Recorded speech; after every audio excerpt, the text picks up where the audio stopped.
Comment tu as dragué Mathieu? Le soir de mes 30 ans. Oui. On fait une fête. Comment on drague, quoi. On me remet un disque de diamant pour mes 30 ans chez Maxis, machin. Ça va. Ah ouais, bon voilà. Diamant. Surtout moi, c'est mon style. Ça veut dire 1 million, diamant, non? Oui. Ouais. Et j'invite Mimi, j'invite toutes mes copines, Morane, tout ça et tout. Et puis après, il y avait tous les gens, maison de disques, machin. Donc il y avait un grand dîner. Et puis, donc, j'avais la moitié des gens que je connaissais pas. Et toutes mes copines, ça faisait 1 an que j'étais célibataire quand même, après une rupture avec un mec. Toutes mes copines affamées. Et toutes mes copines, non. On mes paniqué copines, depuis 1 an, aucune. Ça faisait 1 an qu'elles essayaient de me caser. Elles essayaient de me caser. Donc, toutes, elles s'étaient donné le mot. Elles m'avaient toutes ramené un mec à me présenter. Mais tout le truc que j'étais, c'est le truc téléphoné à mort, c'est Hélène, c'est... Je te présente, voilà, Hélène, machin, puis toi, t'es là, oui, super, bonjour, et tout, machin. je m'appelle Hélène. Et j'étais hyper mal à l'aise. Et puis, finalement, tous les mecs qui étaient comme ça, accompagnés de mes copines, et que ça sentait le Trafalgar, le coup de Trafalgar à 2 kilomètres, je fuyais, tu vois. Sauf que quand je monte l'escalier, en haut de l'escalier, je vois un mec avec des yeux mignons, comme ça. J'ai dit, oh, qu'il est mignon, lui. Mais le mec, il me regarde et il me sourit, mais il baisse les yeux en même temps. Je dis, oh là là, j'adore. D'accord, ok. J'ai compris. Non, mais il faut noter, là, tous les trucs. Là, j'en ai violet un peu. Non, le temps que je regarde, il disparaît, tu vois. Bon, après, on passe à table, je me fais happer par tout le monde, machin, on dîne. Et puis, à un moment donné, pendant le dîner, je l'aperçois à notre table, donc je fais un peu ça. Et il se retourne juste à ce moment-là. Et moi, c'était pas discret, j'étais là comme ça, tu vois. Et lui, il se retourne juste à ce moment-là. Et il boit pas, tu vois. Et ce soir-là, en fait, on l'avait fait un petit peu picoler du vin blanc. Donc il se dit, non, non, elle me mate pas, j'ai bu. C'était très mignon. Et puis alors, en fait, je ne savais pas du tout qui c'était. En fait, il était journaliste et il venait faire un sujet sur les disques de diamants. Et donc, Orlando et moi, on dit un petit mot, on fait un petit discours. Et Orlando et moi, hyper émus, parce qu'il dit que ça fait depuis Dalida qu'il n'a pas remis un disque de diamant. Dalida était la première à en recevoir un. Et moi, je dis que j'ai rencontré un homme blessé et que je suis contente de lui avoir apporté quelque chose de tendre. Et là, sur ce, on se regarde, les larmes, machin, tu te rappelles, Et Orlando, c'est un gros émotif comme moi, tu vois, donc on se regarde, les larmes aux yeux, tout ça. Et là, il y a un mec qui me dit, excusez-moi, je peux vous poser quelques questions? Et je me retourne, les yeux pleins de larmes, et le mec me fait, et c'était lui. Et il me fait, non, non, non, c'est bon, je reviendrai. Et je dis, non, non, mais non, venez, venez.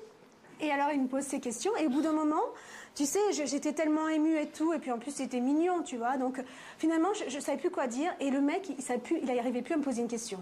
Et donc, c'est... Voilà. Il a planté son reportage. Il a planté son reportage. Tu vois plus vite que la musique, non, c'est ça? Ouais.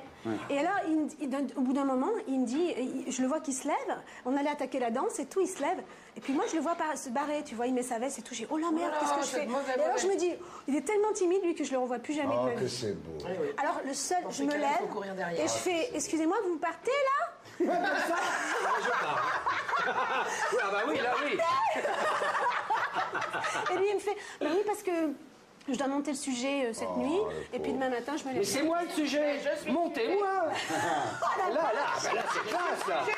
Non, et le lendemain, j'appelle mon attaché de presse et je dis, je veux le nom de ce mec. Elle me dit, oh, génial, génial, enfin un mec qui t'intéresse, tu vois, parce qu'elle avait peur que je vire Goudou à force, hein, tu vois, quand même. Ils ont pensé réellement que tu pourrais finir vieille fille Non, Goudou. Alors, il faut que je te raconte, je la rappelle à son boulot et je lui dis, machin, bonjour, c'est Hélène, et puis il regarde, il fait, c'est une blague, machin, et 1h15 au téléphone, et on se fixe un rendez-vous. Et on se fixe rendez-vous, moi j'avais un truc à faire, je lui fixe rendez-vous à minuit. À minuit? Ouais. Déjà. Et comme je voulais pas aller dans un endroit public, je lui file le rendez-vous chez moi. Oh là là. C'était mignon, ça devient dégueulasse. Ça veut dire... Non, c'était mignon et ça devient dégueulasse. Ça veut dire, je suis à toi, là. Non, pas du tout, mais bon. Chez moi, à minuit. Chez toi. Viens chez moi, attends, mais moi j'arrive à poil. Je m'installe sur le canapé. Non, avec des fleurs, mais à poil. Minuit, je m'installe sur le canapé, je m'étais maquillée, là. Et puis là, j'attends. Attends, je me mets la télé, je commence à attendre. Et en fait, 4h du mat, pas là, le mec. 4h et quelques, mon téléphone sonne. J'entends un mec à moitié trompé. J'ai monté le sujet. C'est quoi le code? J'entends On a eu des copains. C'était des jours et des jours plus tard. Hein. Des jours plus tard. Je suis avec toute l'équipe, le public à la musique. Il me fait, c'est trop tard pour le rendez-vous. Et moi, je fais, non, pas du tout. Tu vois. Je retourne me maquiller, il arrive. Et en fait, j'ai su 2-3 mois plus tard qu'en fait, c'est parce qu'il a passé 4 heures à se dire, j'y vais pas. Il flippait, quoi. Il vient, on parle toute la nuit. À 7h, il se barre. Moi, je voulais pas qu'il voie mon fils. Il se barre. Et on se revoit. Et à chaque fois, on se voyait, on se quittait en se serrant la main. Ça a mis un moment, cette histoire. Hein. Ah, yes. Et il part en vacances. C'est le meilleur coup, ça. C'est ceux qui viennent de loin. Quand tu baisses tout de suite, quand tu te retiens comme ça, en général, ça part bien. Après, c'est festival, c'est vrai, je suis d'accord. Et alors, il vient, il revient, on se revoit plusieurs fois. Et un soir, il m'invite au resto japonais. Et on se fait tout le dîner. À la fin du dîner, je me suis dit, c'est pas possible. Si je l'embrasse pas, il m'embrassera jamais, quoi. Ah, que c'est beau. Mais ce qui m'a caché quand même, c'est que toute la soirée, j'ai eu un bout d'algue ici, quoi. Donc je l'ai embrassé. Et alors après, quelques temps après, on en est arrivé à des choses plus intimes et tout. Mais tu vois, bon, c'est trop mignon. Bon. Et ça fait combien de temps maintenant que vous avez... 4 ans passés. Tu commences à ressentir une certaine lassitude. Ah, pas du tout. Je suis amoureuse folle. Je trouve que tous les mecs sont minables.